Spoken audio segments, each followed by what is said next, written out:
Selamat siang Bapak dan teman-teman. Di sini saya Bangkit Amanangan Semongsong dengan NIM C1C02156 ingin menjelaskan tentang analisis regresi. Pengertian analisis regresi. Secara umum, regresi adalah studi mengenai ketergantungan satu variabel atau variabel tak bebas atau variabel respon dengan satu atau lebih variabel bebas atau variabel penjelas. Hasil dari analisis regresi merupakan suatu persamaan, yaitu persamaan matematika. Persamaan tersebut digunakan sebagai prediksi.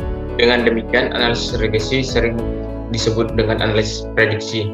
Karena merupakan prediksi, maka nilai prediksi tidak selalu tepat dengan nilai realnya. Semakin kecil tingkat penyimpangan antar prediksi dengan nilai realnya, maka semakin tepat persamaan regresi yang dibentuk. Tujuan dan kegunaan analisis regresi. Yang pertama, membuat estimasi rata-rata dan nilai variabel tergantung dengan didasari pada nilai variabel bebas. Kedua, menguji hipotesis karakteristik dependensi. Yang ketiga, untuk meramalkan nilai rata-rata variabel bebas dengan didasarkan pada nilai variabel bebas di luar jangkauan sampel. Jenis-jenis analisis regresi. Yang pertama, analisis regresi linear. Teknik analisis regresi linear adalah salah satu teknik pemodelan yang paling dikenal karena merupakan salah satu metode analisis regresi pertama yang diambil oleh orang-orang pada saat mempelajari pemodelan prediktif. Analisis regresi logistik. Analisis logistik biasanya digunakan untuk menentukan probabilitas event atau sukses and event failure. Setiap kali variabel dependen adalah seperti 0/1, benar, salah, ya, tidak. Regresi logistik digunakan dengan demikian. Dapat dikatakan bahwa regresi logistik digunakan untuk menganalisis pertanyaan tertutup dalam survei atau pertanyaan yang menuntut respon numerik dalam survei. Analisis regresi polinomial. Analisis regresi polinomial biasanya digunakan untuk menganalisis data lengkung, dan ini terjadi ketika kekuatan variabel independen lebih dari satu. Dalam metode analisis regresi ini, garis yang paling cocok tidak pernah menjadi garis lurus, tetapi selalu garis kurva cocok dengan poin data.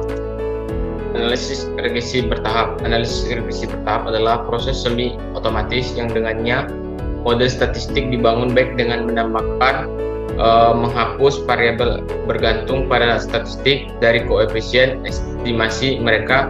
Jika digunakan dengan benar, regresi bertahap akan memberikan kita data yang lebih kuat daripada metode apapun, berfungsi dengan baik jika bekerja dengan sejumlah besar variabel independen. Yang berikutnya ada analisis regresi RIGD. Analisis regresi RIGD didasarkan pada metode kuadrat terkecil. Biasanya digunakan untuk menganalisis data multikolinearitas atau data di mana variabel independen sangat berkolerasi. Kolinearitas dapat dijelaskan sebagai hubungan yang hampir linear antara variabel. Langkah-langkah analisis regresi berikut adalah langkah-langkahnya. Yang pertama, tentukan tujuan dari melakukan analisis regresi linear sederhana. Dua, identifikasi variabel faktor penyebab dan variabel akibat. Yang ketiga, lakukan pengumpulan data. Yang keempat, hitung X kuadrat, Y kuadrat, dan XY, dan total masing-masingnya. Yang selanjutnya, hitung A dan B berdasarkan rumus di atas. Buatlah model persamaan regresi linear sederhana. Dan yang terakhir, lakukan prediksi atau peramalan terhadap variabel faktor penyebab atau variabel akibat. Sekian dari presentasi saya ucapkan terima kasih kepada teman-teman dan Bapak yang telah menonton video ini. Terima kasih.